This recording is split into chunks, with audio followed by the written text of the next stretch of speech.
நாடாளுமன்றத்தின் இரு அவைகளும் மீண்டும் ஒத்திவைக்கப்பட்டிருக்கின்றன. மக்களவை மதியம் 2 மணி வரையும், மாநிலங்களவை 12:15 மணி வரையும் ஒத்திவைக்கப்பட்டிருக்கின்றது. கூடுதல் விவரங்களை செய்தியாளர் சுசித்ராவிடம் கேட்கலாம். சுசித்ரா, முழுமையான விவரங்கள். தொகுதி மறுசீரமைப்பு விவகாரம் தொடர்பாக 12 மணிக்கு அவையினுடைய நடவடிக்கைகள் மீண்டும் தொடங்கியதும் கடும் அமளி என்பது மக்களவை மற்றும் மாநிலங்களவையில் ஏற்பட்டதை அடுத்து அவையினுடைய நடவடிக்கைகள் மீண்டும் ஒத்திவைக்கப்பட்டுள்ளது.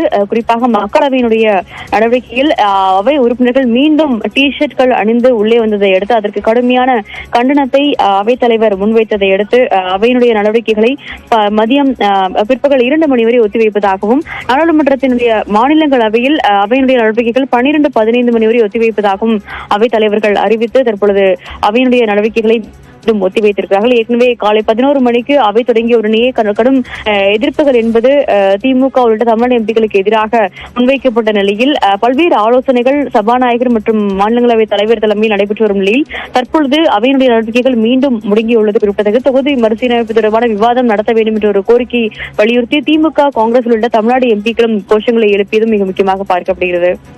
விவரங்களை வழங்கியமைக்கு நன்றி.